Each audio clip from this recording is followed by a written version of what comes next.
Seorang pendeta muda di Afrika meninggal saat meniru peristiwa kebangkitan Yesus.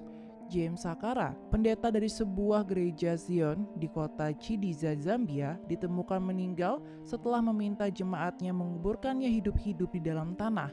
Jadi, ia bisa kembali hidup dalam 3 hari. Ya, seperti Yesus.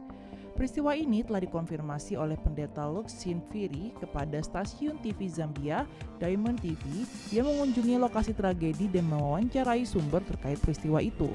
Menurut K24 TV, masih belum jelas apakah Sakara meminta dikubur hidup-hidup atau dia dibujuk oleh pendetanya.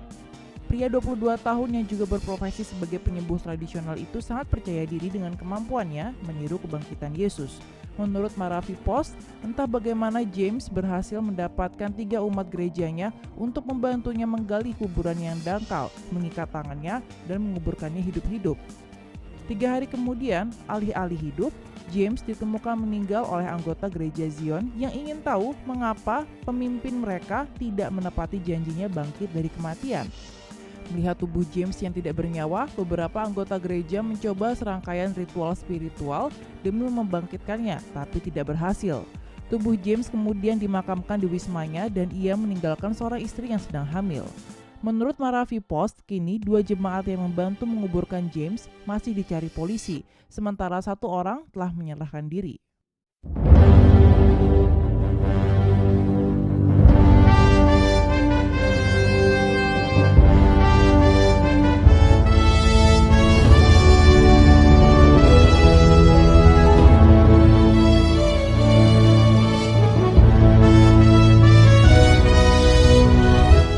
Halo semuanya, damai sejahtera Kristus menyertai setiap orang percaya.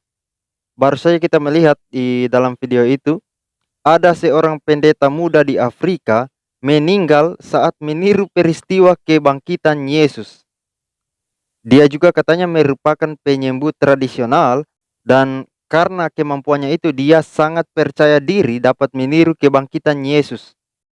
Nah, bahaya sekali orang kalau melakukan sesuatu hanya berdasarkan percaya dirinya atau perasaannya, tapi bukan berdasarkan kitab suci atau firman Tuhan. Nah, kalau kita memperhatikan bahwa baik kematian maupun kebangkitan Yesus itu telah dinubuatkan. Dan itu hanya bisa dilakukan oleh Yesus. Yesus mati untuk menebus dosa manusia. Nah, orang yang katanya pendeta itu tadi, dia mati untuk apa? Hanya untuk action. Dia mau meniru, mana bisa. Yesus bangkit karena dia adalah Tuhan. Kemanusiaannya mati, tapi bukan berarti Tuhan mati. Jika Yesus mati, dia bisa membangkitkan dirinya sendiri karena dia adalah Tuhan. Sedangkan orang yang katanya pendeta itu tadi siapa? Dia hanya manusia biasa. Dia mati dan tidak akan bisa membangkitkan dirinya. Dia mati dan dia binasa karena dia sesat. Ketika dia mencoba seperti Yesus, mati dan bangkit, itu berarti dia mau setarakan dirinya dengan Yesus. Dan juga katanya beberapa anggota gereja melakukan ritual spiritual untuk mencoba membangkitkannya, tapi tidak bisa. Ya mana bisa? Ya, tidak mungkin bisa. Kalau kita perhatikan Ulangan 12 ayat 32, di situ dikatakan, segala yang kuperintahkan kepadamu haruslah kamu lakukan dengan setia. Janganlah engkau menambahinya ataupun menguranginya. Kan sudah jelas. Ulangan 12 ayat 32. Di sini jelas sekali dikatakan bahwa segala yang kuperintahkan kepadamu haruslah kamu lakukan dengan setia. Janganlah engkau menambahinya ataupun menguranginya. Jadi apa yang kita harus lakukan? Apa yang perlu kita lakukan? Yang perlu kita lakukan adalah apa yang telah diperintahkan kepada kita. Tidak usah lagi ditambah atau dikurang. Ya. Kalau saya kutip perkataan dari Santapan Harian, di situ dia mengatakan segala perintah Tuhan cukup bagi kita. Ya. Jadi apa yang telah diperintahkan oleh Tuhan kepada kita itu sudah cukup. Jangan kita melakukan atau tidak perlu kita melakukan hal-hal yang tidak diperintahkan kepada kita. Ya. Alkitab tidak pernah menyuruh orang untuk meniru apa yang dilakukan oleh Yesus. Jadi yang perlu kita lakukan hanya apa yang telah diperintahkan kepada kita di dalam Alkitab. Jangan ditambah atau jangan dikurang, ya. Nah, itu sama juga dengan bahasa roh, ya. Tuhan tidak pernah memerintahkan bahwa semua orang Kristen harus berbahasa roh. Tetapi ada gereja-gereja tertentu yang mengharuskan semua jemaatnya untuk berbahasa roh. Nah, itu sudah melampaui yang ada tertulis, ya. Itu sudah melanggar Ulangan 12 ayat 32, di mana dikatakan segala yang kuperintahkan kepadamu haruslah kau lakukan dengan setia, jangan engkau menambahinya ataupun menguranginya. Nah, gereja itu sudah menambahi, ya. Kalau saya katakan itu menambahi, itu sudah menambahi. Dia mengharuskan jemaatnya untuk berbahasa roh, semua jemaatnya untuk berbahasa roh.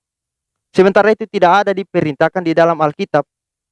Alkitab tidak pernah memerintahkan agar semua orang Kristen atau semua jemaat harus berbahasa roh.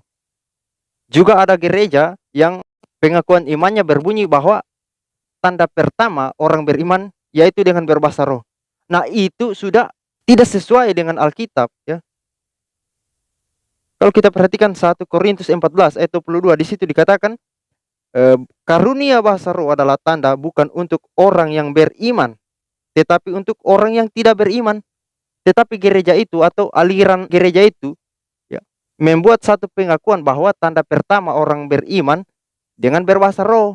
Nah, bahaya. Itulah pengajar sesat. Mengapa sesat? Karena mereka mengajarkan apa yang tidak diajarkan di dalam Alkitab, ya. Jauhi gereja-gereja seperti itu. Bahkan kalau saya katakan bahasa roh sekarang yang mereka pamerkan itu adalah bahasa roh yang liar, bahasa roh yang tidak sesuai dengan kebenaran firman Tuhan. Lalu, kalau kita melihat Wahyu 22 ayat 18, di situ dikatakan, aku bersaksi kepada setiap orang yang mendengar perkataan-perkataan nubuat dari kitab ini. Jika seorang menambahkan sesuatu kepada perkataan-perkataan ini, maka Allah akan menambahkan kepadanya malapetaka-malapetaka yang tertulis di dalam kitab ini. Santapan harian, saya ambil kutipan dari Santapan Harian. Di situ dia mengatakannya, perikop penutup Wahyu ini sekaligus penutup keseluruhan Alkitab. Dilihat dari perspektif kanon, sama seperti kitab Wahyu, penyimpul keseluruhan Alkitab mengenai rencana keselamatan dari Allah yang dimulai dengan kitab Kejadian. Oleh karena itu, perintah atau peringatan keras di perikop ini harus menjadi perhatian serius semua pembaca dan perenung firman Tuhan. Peringatan agar jangan menambahi sesuatu kepada perkataan-perkataan di kitab Wahyu ini, bahkan seluruh Alkitab, mau menunjukkan bahwa Alkitab sudah cukup untuk menolong manusia mengenal Allah untuk keselamatannya dan rencana Allah untuk kehidupan dan pelayanannya di dunia ini. Menambahkan sesuatu berarti tidak mempercayai kedaulatan dan hikmat Allah dalam menyatakan kehendaknya. Apalagi mengklaim bahwa Allah memberikan kepada seseorang sesuatu yang baru untuk ditambahkan kepada penyataannya di dalam Alkitab. Merupakan kesombongan rohani karena pada saat yang sama seolah mengatakan bahwa Tuhan belum cukup atau belum lengkap mengajarkan kehendaknya dalam Alkitab. Jadi yang perlu kita lakukan adalah apa yang telah diperintahkan kepada kita di dalam Alkitab. Tidak perlu kita menambahi atau menguranginya. Terpujilah Allah di dalam Kristus Yesus, Tuhan dan Juru Selamat.